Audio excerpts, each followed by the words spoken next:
And my name is Cameron Laird. I'm the product director for marketing services here at Inside Real Estate. And today we're going to talk about improving online lead conversion rate and how to overcome some of the common myths about online leads that we have in real estate. There is a question that came in here about lead conversion tips, tricks will be for pay or for the kvCORE marketplace. This is all going to apply to everything, regardless of what you're paying for, where you're paying for it. I hope you're going to take a little something away from this and learn something along the way about online lead conversion. So I'm hoping that's going to help out with that. Okay, so let's get started. Let's take a quick look at the picture of an online about your lead generation funnel, and we'll look at it this way. And there's kind of, you break it down into 3 different sections. You've got your input, which is all of your sources, whether they're paid, organic traffic to your website, your sphere. You could be using Google ads or Facebook ads or anything along those needs. And then in the middle of your funnel, this is really sort of your process and system section. And, this is where you're going to really be working all of those leads. So this is what you're doing once you capture them. You're nurturing them, you're following up and qualifying them, doing all that work. And then over some amount of time, undefined really, depending on the lead source and how well you have a good functioning system there in the middle. At the end is when you guys come in and do your work as a real estate agent and get them converting into transactions. This is where you're actually showing people properties, you're listing their homes, you're getting them out there and turning that into a commission payment at the end of the day. So, so this is sort of just a picture to start things off, because I think it's important to kind of start off with an understanding of how we're going to talk about this today. Great question about my snazzy vest. You got to be part of the team, man. I don't know. This is just one of those things. It's part of, you got to host a bunch of webinars. That's how I got mine. It was like a frequent, it was a frequent flyer. I hit like 350, 400 webinars. I said, here's a vest. Absolutely. Yeah. So bottom line, before we get started, I want everybody to sort of take away this sort of notion that online leads do work. And there are tens of thousands of agents that are out there generating good business from them. But if you look at the discourse about leads online, whether it's in Facebook groups or, whatever it is, there are lots of negative conversations that are happening out there about them, that they don't work. They're, you can't do much with them. But, we tend to hear the loudest stories out there tend to be the most negative ones. We are naturally biased to talk about our negative experiences. And what the fact of the matter is, there are tens of thousands of agents who are building businesses using online leads as part of their strategy, and some are building large businesses, 5, 6, 7-figure businesses, exclusively from these sources. So it's a proven fact that they do work, and that's something that I want to start off with. It's just sort of saying, if we take that notion that they do work, there must be something that can help move things along. So what we're going to talk about today is we're going to try and separate how people find success and how people maybe not be succeeding as much with these online lead sources, and how do we look at this to try and dispel some of these myths. And we're going to look at 4 main myths about online leads to help us separate how some agents succeed versus some that fail. And the first myth we're going to talk about today is that there's this common conception that when a lead is submitted to your system through an ad or your website or what have you, there's this expectation that a lot of people have that that lead is ready to speak to you right now, and all of them want to speak to you. And it can sort of end up with a situation where if somebody picks up the phone and you talk to that person, they might pull back because they weren't ready. And in reality, what a lead is looking for is to have the promise that they were given in exchange for their contact information fulfilled, and that's why they saw it. So if you can imagine, you've got an ad, it's going to promise them something, and that's what they're expecting to get in return, rather than a conversation over the phone necessarily about real estate at that very moment. So let's take a quick look at an example. Here's an example of an ad that I have. On the left-hand side of the picture, you can see this is an ad. It's targeting sellers in a particular city. And what this ad is promising is that by a lead signing up, they're going to see what their home might be worth today in the market, by receiving a free detailed report. So the ad is promising that. You can see the promise here is to find out what the home might be worth, and the expectation is that they're going to get some sort of report in return. So when a lead receives a call from an agent immediately after responding to an ad like this, and that agent jumps into a pitch about what they can do to sell their home, what their marketing system looks like, what they're going to do to try and get a listing appointment, that the lead might actually pull back or recoil from that because they might not be ready, right? They're going to be interested in finding out what their home is worth, and that's what they signed up to do. So how do we overcome this? Well, by ensuring that you understand what your ads are promising and making sure that you follow up in your initial conversation with your prospect, delivering that promise, you'll have a much different conversation with them. So in turn, if you were to reach out to somebody who responded to this lead, ask them a couple of questions about their home, you go and create that home value report and deliver it to them, you can have a much different conversation with them in your next interaction, where now you can start getting into that real estate speak and say, hey, did you know that you have, acquired a little bit of equity in your home since you purchased it? Have you ever considered about relocating? Let's get you moving up or moving into a different area, what have you. So it really can set things up to, move the conversation in a different direction while fulfilling what the lead is actually looking for. So the first myth we talked about here is, that every lead wants to speak to you about real estate right now. And just knowing what it is that you're promising them when you're advertising is a really important step. That's sort of the bottom line of this one. Moving into the next one here is that real estate relationships can't be built online. And I think we've all can kind of, think about this one a little differently today in 2021 than we may have a couple of years ago, because if 2020 has taught us anything, any relationship can be formed through an online engagement. I'm not a realtor, but I work at Inside Real Estate, and I've never met any of my colleagues, and I feel like I have a very good working relationship with them. We built it all online because this is our environment and that we work in. But real estate is no different from that. What we need to look at is our online leads as an in-person relationship that's a little further up in the funnel, as it were, in terms of how you go about interacting with that person. It's really no different than somebody that has picked up your card at a coffee shop, or maybe somebody that you've met through an interaction through a person at your kid's soccer game or something like that. The fact of the matter is, the vast majority of your relationship with a client is going to be in person. When you're showing them properties, when you're listing their house, you're walking around and giving them a valuation, all of those things are going to be in person. And what it really is all about is where you take the relationship. And in today's environment, the thing we have to remember about our leads is that they're not necessarily too far down their path in real estate at any given time.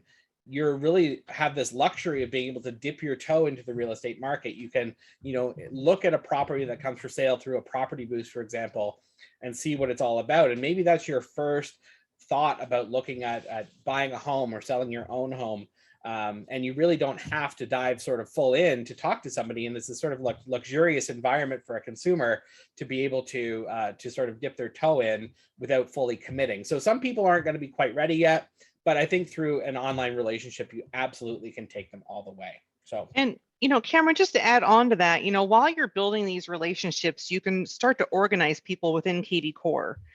And by adding in specific statuses of where they are in their decision-making timeline, if there's any hashtags that you need to keep track of, you can also build in pointed communication with a core voicemail drop, a video, because we are a lot more online or via our phones, right? You can send those types of communications that can be right in front of those folks as well, to keep that continued path of communication. So there's a lot of really groovy tools you can use that are baked into kvCORE already, and additional add-ons that can help boost that communication level and communication method too. So I just thought I'd, pop that little gem in there. Absolutely. Great addition. I love it. Thanks very much, Annalisa. That's great. All right. So that's myth number 2. I think we all can think a little differently about this one today than we could have a couple of years ago. I think there's a lot of people that are a lot more accepting of this, that we can build these quality relationships online through the way that everybody sort of tends to interact with one another today. Myth number 3 is that cost per lead is an important metric. So this is a tough one, but what I want to sort of instill in you here is that cost per lead is a metric that is largely used to sell you one product or service versus another. So what you really need to consider when you're looking at buying leads or buying sources of leads or advertising online is you need to look at what is your cost per conversion. And this is the measurement of how much money you spend to actually close a deal. So a cost per lead doesn't really matter as much because leads don't actually make you money, deals do. So focusing on cost per lead and looking at the lowest cost per lead and you're thinking about it from a consumer perspective. And what you're doing is basically comparing, in this example, Joe's Discount Lead Emporium versus your Madison Avenue ad agency, and thinking, I'm going to save myself quite a bit of money going with this lower lead source. I'm going to go in this direction. But you need to look at your leads and think about them as an investment rather than a cost, because you're spending money today to make money back in the future. And that comes back to that initial diagram that I had on the first slide with our funnel, and that sort of dimension of time is one that we need to take into consideration, because you could have a lead that comes into your sales funnel through a Facebook ad today. You have them quietly being nurtured in the background. You're doing they're getting your monthly newsletter. 6 months, 9 months, 10 months down the road, they reach out. They say, hey, I'd like to see this property that just came on the market. And now you're ready to go with them. But that sort of is thinking about when I'm buying and investing in something today, it's to make a difference into the future. And the initial cost that you incur to acquire the lead is really only partially relevant to the story of whether or not it's a good investment into your business. So now I'm going to go into a little more complicated example here with this, and I'm going to compare 2 fictional lead sources here just to sort of illustrate something about how, not all lead sources are created equal, and it's not necessarily about the cost of just acquiring the lead. So if we look at our example here, I've got lead source A that coming in at $10 per lead as an example. These are all just simple numbers for simple math. And what this means is that the cost to acquire 100 leads is $1,000. So if I have, I'm using an average gross commission income, a number of $5,000, meaning that based on the average, transaction value and the average commission that I earn from those transactions, I'm taking home about $5,000. So that means that if I look at my average close rate, and I have on my lead source number 1, I've got an average close rate of 1%, meaning that I'm going to get potentially 1 transaction out of every 100 leads that comes through. And 1% is actually about the industry standard that you find from most online leads, is that they convert at a rate of about 1%. But there are things you can do to increase that conversion rate. And I'll talk about that in a second. So from my initial investment of $1,000 and my 100 leads, I've closed 1 deal. That means that my total GCI from this investment is $5,000 and my profit is $4,000. So my cost of this conversion, this 1 deal, cost me $1,000. So let's go over to lead source B, where we've increased our lead cost from $10 to $25. In this scenario, 100 leads cost me $2,500. I'm still earning that same average gross commission income of $5,000 per deal. But in this case, I've been able to increase my average close rate to 3%. In that case, my total GCI has come up to $15,000 because I've actually tripled the number of deals from the same number of leads. And my total profit has gone up. But if you look here, my cost per conversion has come down to $833. So in order for me to get those deals, it actually cost me less money per deal because of the quality of the leads, or what I did with the leads to increase the quality of them. So that's just a little example to show that, I've got this higher cost per lead, but that doesn't necessarily mean that, the low cost per lead doesn't necessarily mean that it's a better investment or cheaper investment. You might want to look at putting a little bit more into your investment in your leads, because it could actually lower your overall cost where it matters, which is on conversion. So this conversion rate, or this average close rate, this could be the exact same lead source, the same $10 to acquire per lead for those 100 leads, but I've added some additional processes on top. Maybe I hire somebody to call each and every lead. Maybe I've got a virtual ISA, an inside sales associate, or I've invested in some additional processes to do some other things to actually increase my close rate coming from these same leads. So you really want to look at your cost per conversion, not just the cost per lead, is what I'm sort of getting at here. This is my favorite one, because this is where we get to talk about what all the great systems look like. But this is where myth number 4, the leads I bought stink. I can't convert anything because the leads are no good. So this is the most common thing that we always hear, is that, you know, there are I'm buying leads from Facebook, or I don't like Google leads, or I don't like whatever sort of leads that are out there. I don't find they're very good. And what the truth is that your leads aren't necessarily any worse than anybody else's. Online leads are online leads. They're all kind of the same, but you need to have a really good system that supports them through the process to move them through that funnel that we talked about early on. So if you look at all of these different steps on the screen, from website traffic, that's where we're driving people to our website through an advertisement. Our lead capture is how well we are able to actually get them to submit their contact information to us. But then if we look at this middle section of speed to lead, nurturing, and qualification is kind of that middle piece of the funnel that we showed on early on, where we need to have our really good systems in place. And if you look at all of these together, they all need to work really well like a team. And if any one of these members of the team isn't sort of pulling their weight and working toward the goal, we may not actually have the best outcome at the end of the day. So if we look at these speed to lead, we want to get back to our people as fast as possible. Nurturing, we want to have really consistent follow-up. We want to make sure that we're continuing to follow up with them for as long as it takes for them to become a potential customer of ours. Qualification, this is really determining the validity of a lead. Are they ready to buy? When are they ready to buy? Are they looking to buy in an area where I am an expert, for example? Or are they in state? Are they out of state? Are they a referral? This is really where we want to sort of identify, who do I want to work with? And then last but not least, our conversion step. This is where you guys get to do what you do best, which is be an agent. Work with people that are actively looking to buy and sell real estate, close deals in the market where you're an expert. That's what you guys do the best. So we want to make sure that this middle section is optimized to make sure that we're getting to do the best work we can on the last step.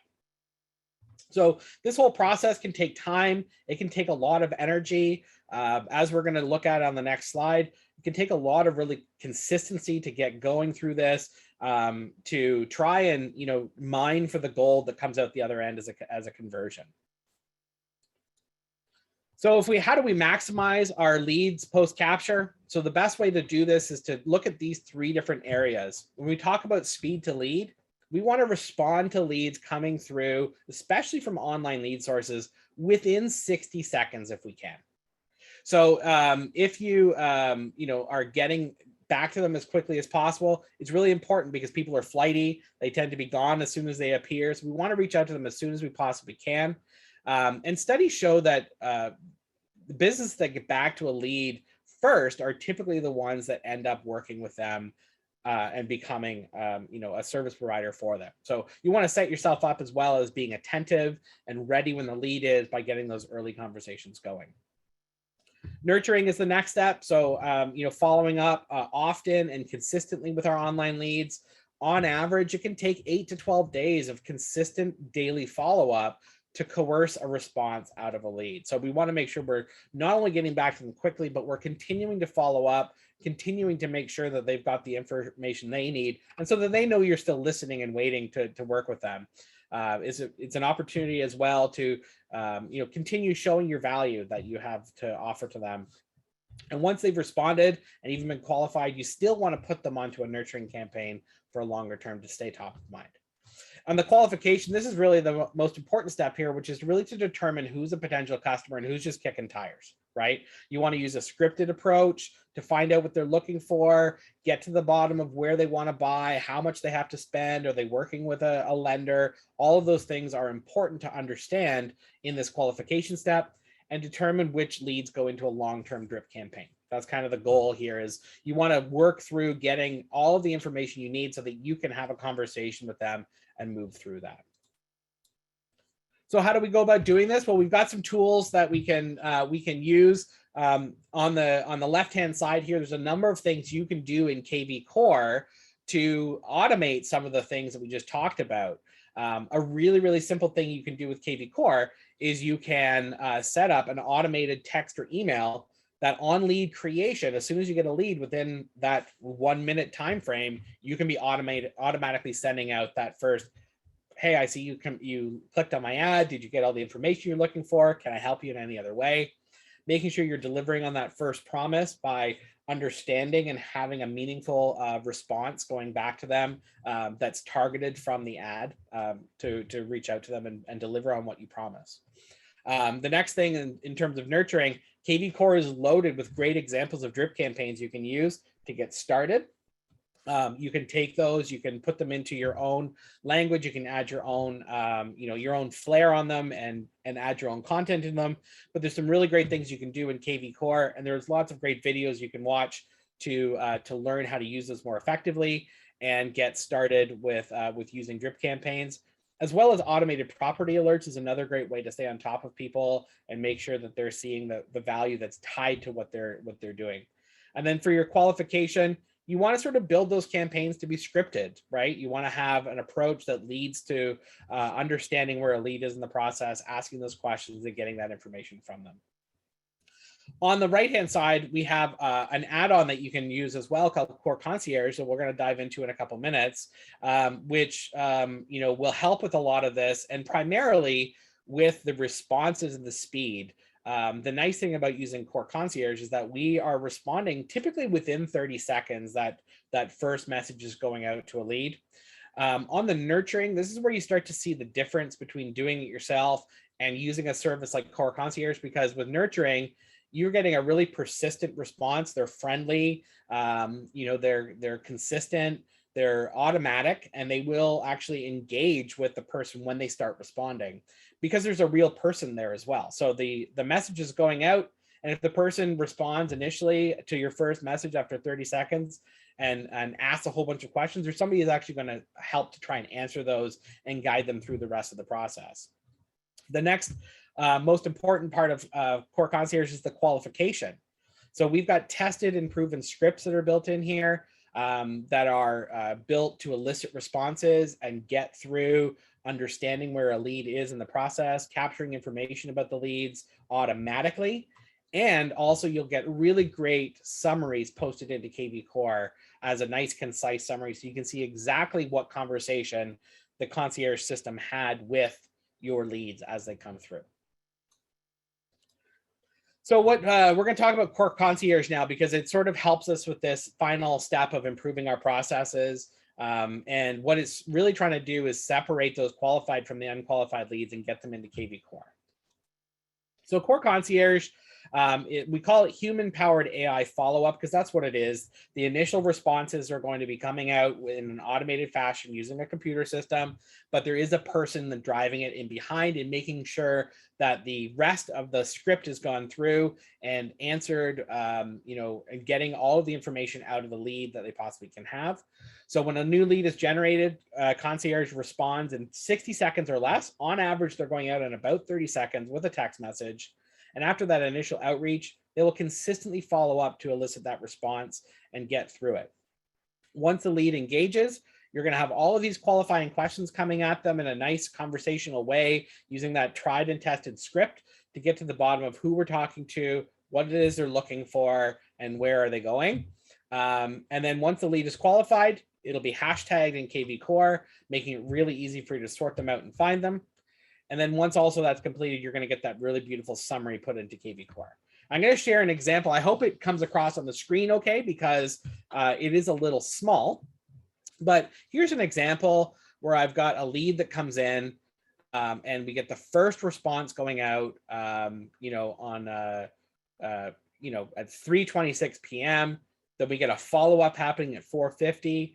And then next day, we get another circle back question to say, want to see if there's anything else we can do. We're always here to help. And then another question the next day. So you can actually see that in order for this person to respond back to our system, it took 3 days to actually get a response. So the person says, who is this? And then the AI system kicks in and the person responds and says, this is Taylor. I just want to check in and see how I can help with your home search, mind sharing some specific locations. And then as we go through the remainder of this, we're going to find out that this person is looking to buy land in Northern Kentucky for less than $100,000. They don't have a time frame to purchase, so they're kind of early stages. And they don't need a lender, whether they are actually already working with one, or it's starting off, they've got cash. We don't know yet, but we've got a lot of qualifying information happening just in this very short conversation that took us 3 days to get to. So you can imagine that if you get a lead coming through and you get that initial response, making sure that you're consistently following up with each and every lead that comes through your system for 3 days can be problematic, considering you've got a lot of other things to do in your business. So it really takes the edge off and makes it a lot easier for you to take care of that stuff. So to get started with kvCORE, you're going to find it in the marketplace. So on the left-hand side here of my screen, I've got the marketplace highlighted with the green arrow. You're going to click on where it says leads up here in the top of the screen. And if you just start typing in concierge, you'll see this little tile come up where you can click on learn more. Once you get into CORE Concierge, you're going to add it to your account. And then when you set it up, you can actually select whether you're doing it for yourself, or for your company, for your office. You've got different levels you can assign it to. And then you can actually set it up to work on whatever leads sources you want to work it with. So what you would normally do is you would pick from your lead sources. I think I've got an example of this drop-down box. So you can see I've got all these different ones. I've chosen to use KV Paid Google as an example, but you set it up to work with whichever lead sources, one or more, or you can leave it blank and all of your leads will go through it. And every single lead that meets that criteria of that lead source will get pushed onto the to the CORE Concierge system. Pricing for this system works out at $350 for our base package, which gets you 50 leads sent to Concierge per month. And then the price goes up from there based on the number of contacts. And as you see, from 100 contacts up, the price actually starts to go down the more leads that you buy on a monthly basis. So that's a little bit about how you set it up. And I'm going to wrap it up here just to talk about how, why should I use this concierge system? Well, it is a really easy way to improve your process. It's building out that middle machine part of your funnel to increase the value of the leads that you put into it. And as a result, you're going to end up with more closings later on, because you're not only identifying who is best qualified to work with right now, but you're also getting people into your funnel and having them qualified and getting them sort of identified as this person is more immediate than this person. So it really is improving that process and making it more efficient. The most important thing here is the speed to lead. I can't, emphasize enough that the speed to lead is so important. Getting back to people within 60 seconds really does increase your chances of connecting and working with somebody. The nurturing side as well, you're getting that persistent and relevant follow-up for that first 8 to 12 days is really, really important. And it's required to elicit that response from your leads. And it's also helping you to qualify. And it's got those tested and proven scripts that will qualify your leads to identify who you should focus your attention on. And that's really important because, you don't want to be responding to every tire kicker in the neighborhood. You want to make sure that you're working with the people that are most likely to work with you as soon as possible. And really, there's some savings that can be had just from a qualification standpoint. If you think about how much time you spend responding to all of these leads, time does equal money. And if the less time you spend qualifying and the more time you spend talking to people that are ready to go, at the end of the day, you're going to end up with, a much more successful business. I just want to also share a little bit about metrics with this system because it does work really well. And what I want to show here is some of the metrics that we have about this system. So of the this is a sample of 567 leads. that are, of those 567 leads, 49% of them responded. So that means that we actually got a response from just under half of the people, whether it's positive or negative. Now, of those who have overall of the responded people, and actually of the total number of leads, 34% of them have been marked as interested, which is essentially a qualification. They've answered enough questions positively for them to be handed over to the agent to be ready to be spoken to. So just this act of getting back to them quickly and working through that qualification step, we've really worked out, a good number of these leads that actually are interested in talking to somebody without the agent ever touching them. So these are the ones that are actually going to get hashtagged with qualified, 34% overall across everybody who has the system. The other thing I want to draw your attention to is some of these metrics about times of day. So what's interesting about this is that of all of the leads, 43% of them come outside of business hours, which means that they're coming when you want to be with your family, when you want to be sleeping, when you want to be doing something fun, for example, but outside of business hours is when a lot of these actually tend to come in. So the other thing you'll note is that a good portion of them are coming during the time when you're likely to be with clients. So it's really sort of taking your leads, having them come in, and then going to your concierge system for follow-up is really saving you a lot of time and making sure that when you don't have time, your leads are going responded to. So that's a little bit about that. With that, if there are any questions, I want to open it up and see if there are any questions that we need to answer. Lisa, anything we should sort of share with the group that's been coming through? Absolutely. Robert had a great question. So Robert McMicken, is this a lead generation or lead nurturing? Do we have to drive leads to concierge? So basically the way I would approach this is, let's say you're out doing your day-to-day real estate life and you need to be able to drive to all four corners of your county and take care of business. You can have a concierge service actually making the calls for you, and they are North America office based. So they are going to be, I believe they're in the United States, in an office in the United States, but they're trained to speak to this type of clientele, to speak to these scenarios that you're seeking, to help qualify people so you know when to pick up and go forward with the appointment and so forth. So it's really designed to be something where you can tell the system, okay, I only want you calling on Zillow leads, or I only want you calling on these leads that come in from this specific area in this town. You can tell them specifically who you want them to talk with, and then you can rely on them to take care of that segment of your business and then hand it off to you when those folks are more along that qualified conversation line. Hopefully that makes sense, but you can kind of really key into like, okay, what is my main goal? What do I need help in calling or trying to nurture and bring down that line? And how are we going to execute it? And I think that's what this service really provides. So it combines your lead gen that's coming in to that lead nurture process to follow up. And then you also have all the automations of kvCORE kicking in as well. Too far ahead, because what I was going to bring up was this slide here, because where this is fitting is right in this sort of in the cogs here in the middle, right? This is your nurturing nurturing step. It's helping with the nurturing early on. It's especially early stage is where this really comes into play of your leads coming in to your system. There are a couple of other great questions here that I wanted to answer. So one question here about, American dialogue is different than Canadian. So is the concierge dedicated to Canadian subscribers? That's a great question. I myself is Canadian. I am in Canada myself.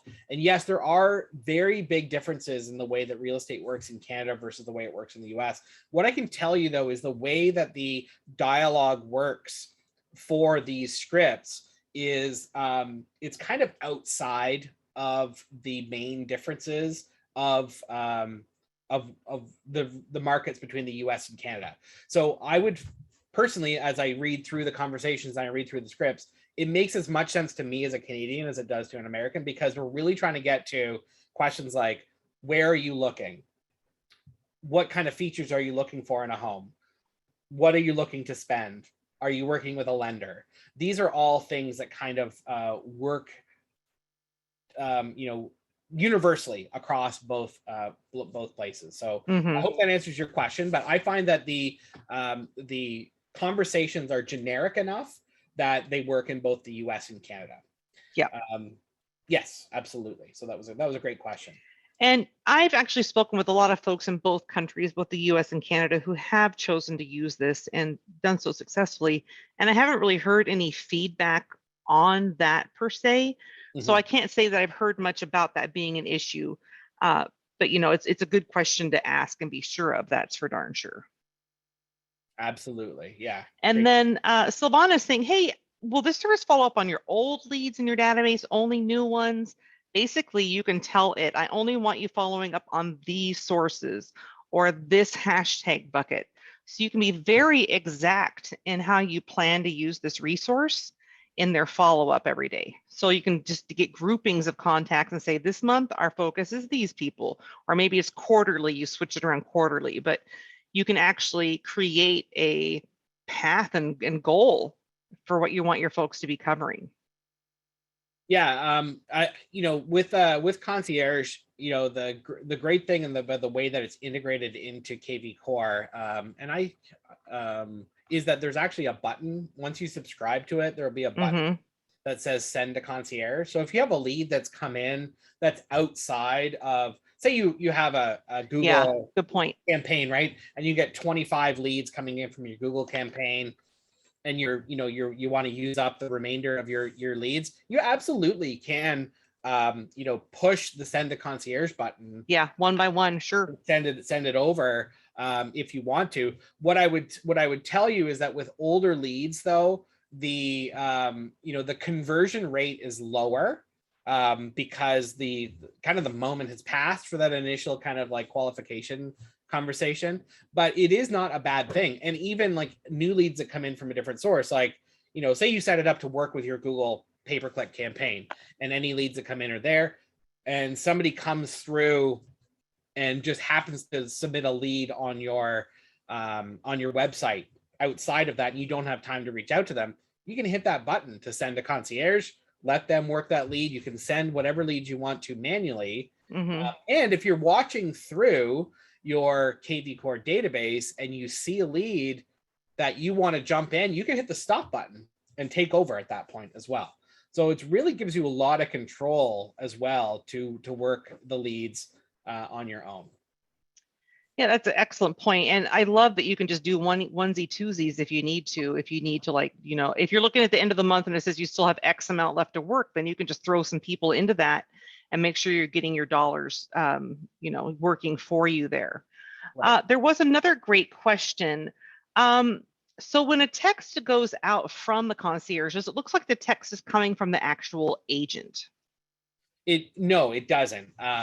It's going to, so a couple things about that. It's when we set your account up, we will send your location. So like where your office address is, for example, so that the phone number is a local enough area code.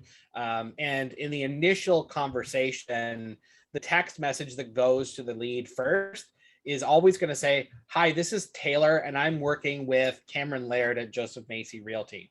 So right. It's representative of. It's a representative of. So it's showing that you're part of the team. It's a team member that's contacting them, not you directly.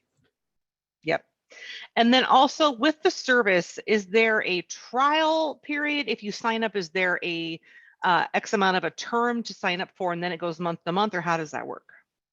There is no term, so it is month to month. So you can try it, and if you like it, you can continue.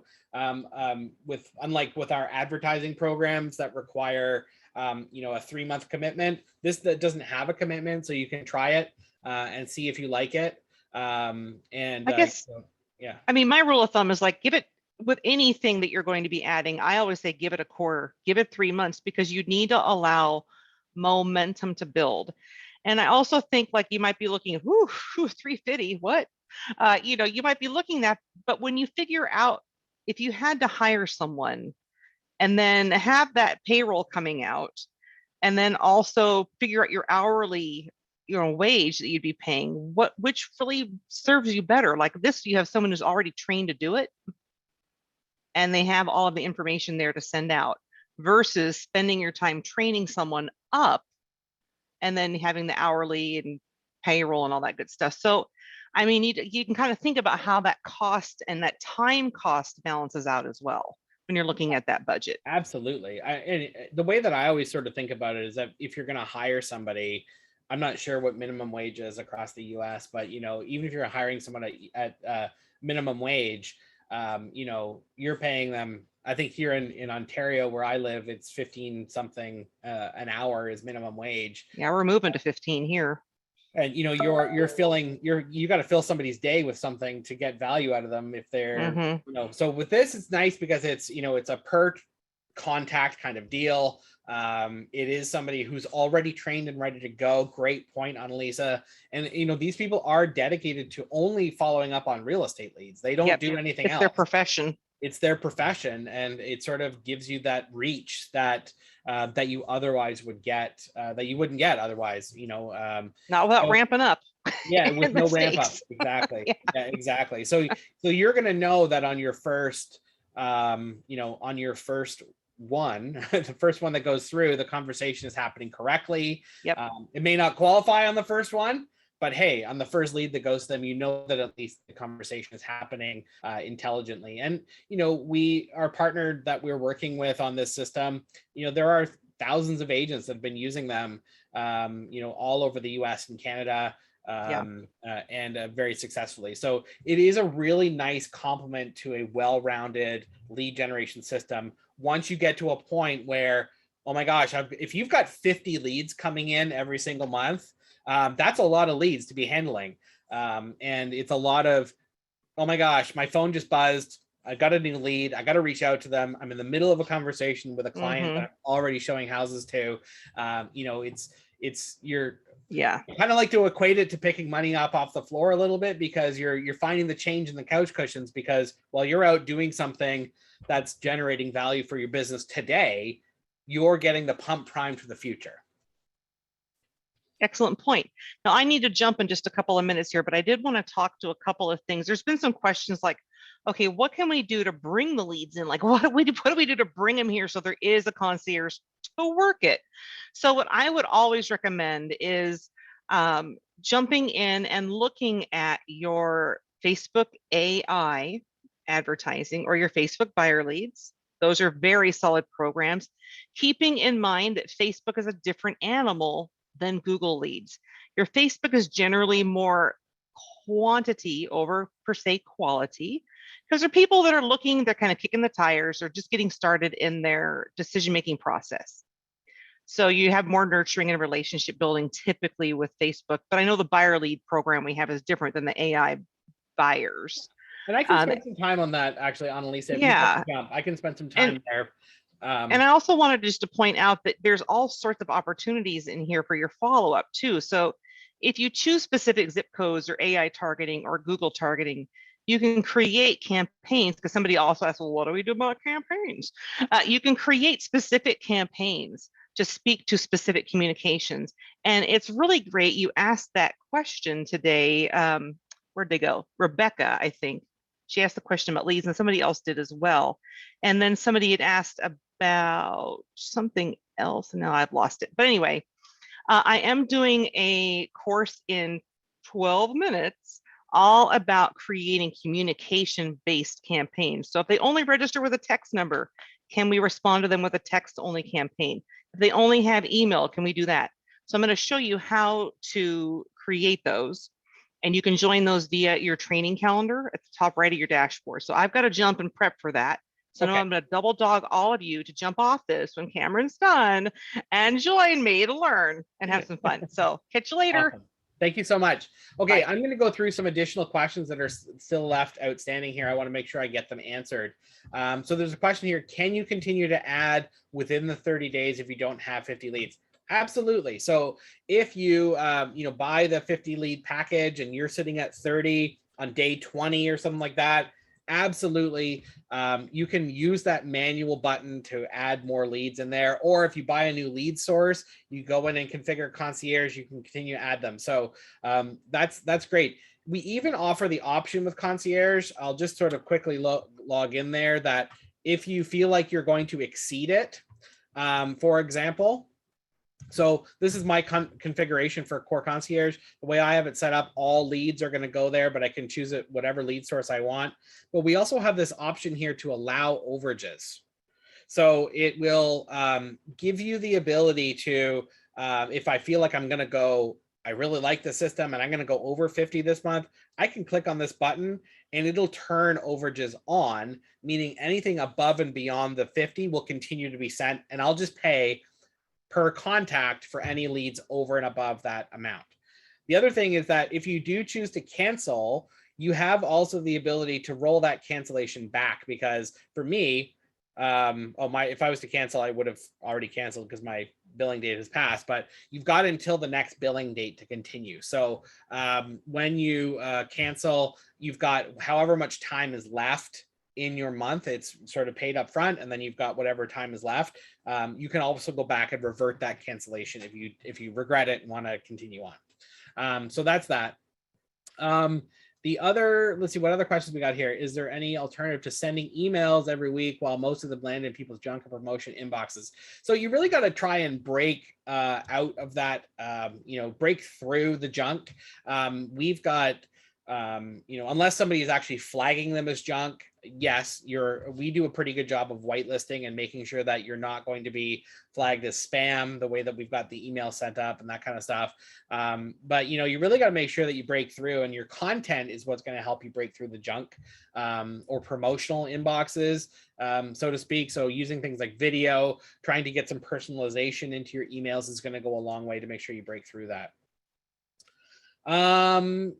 Does concierge set up property alerts for the lead or alert us to the areas they're interested in? So it won't set up alerts for you. Really, all we're doing is trying to understand those things and what they're looking for. You would have to go in and set up the alerts that they are interested in, which I would recommend once you've actually had somebody come through and be qualified and indicate that they want to speak to an agent. When you have that initial outreach to them and talk to them, that's where you're going to sort of prompt them to put the property alerts on. That's where it's going to be most helpful.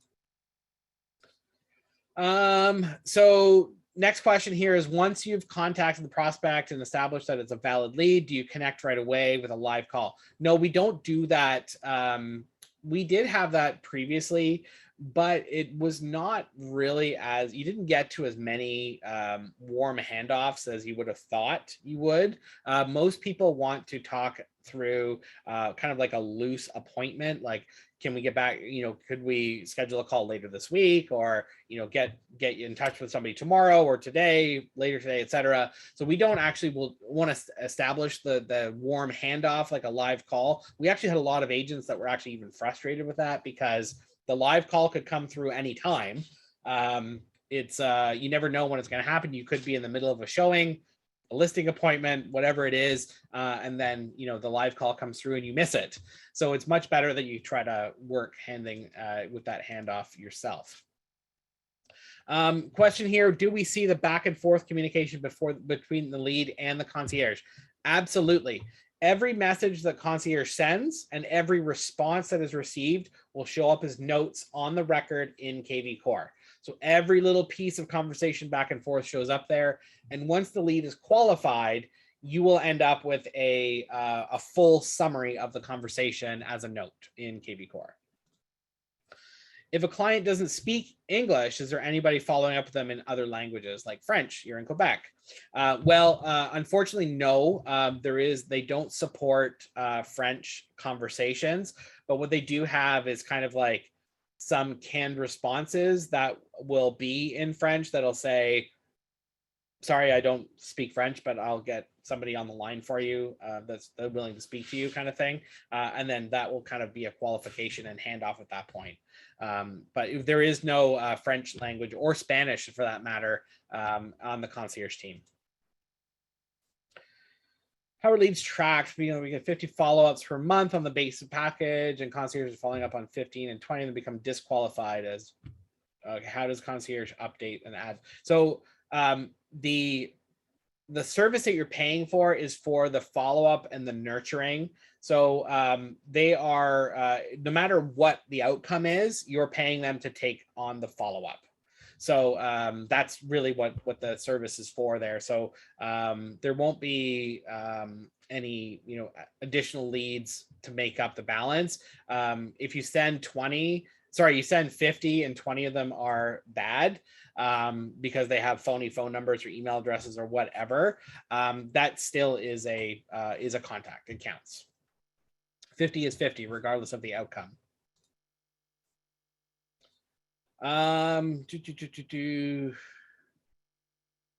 Yeah, so when the system, so here's a great question, Tammy. So when the lead is sent over to us, if they speak to the lead, but the lead is unsure of something and you know they need more follow-up, do they continue to follow up?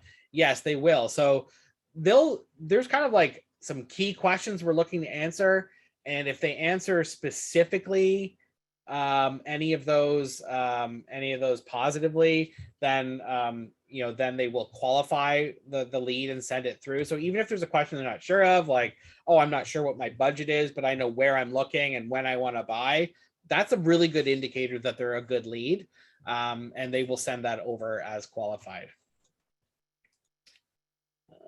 Those concierge help obtain leads. Okay, we've answered that question. The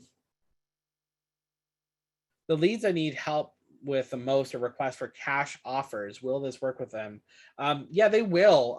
Any lead source that you have that goes across, they will find their way into a particular flow, whether it's a seller flow or a buyer flow. They have scripts that are dedicated to either. The cash offers would be kind of follow into that seller flow.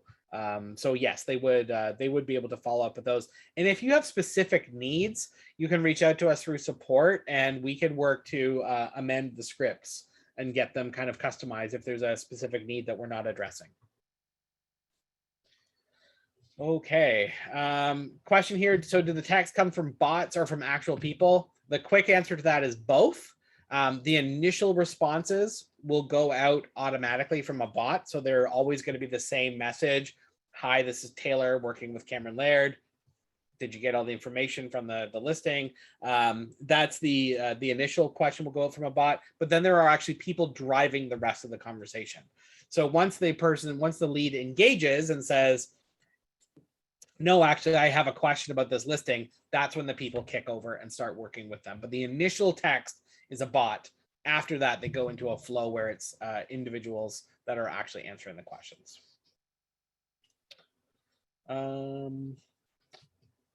Great question here. They work around the clock. So they are always working 24 hours a day, 7 days a week, every day.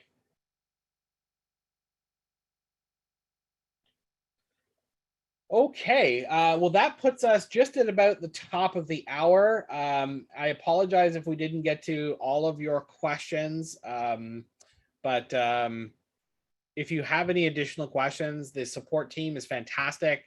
You can use the little chat bubble that I'm showing on the screen here to reach out to them if you have any additional questions. There will be a recording of this, so stay tuned and you'll see that coming in your inbox. I want to thank everybody for their time and attention. I know it can be difficult to listen to me for an hour, but very nice talking to you. And I'm hoping to speak to you all on the next webinar. Thanks very much.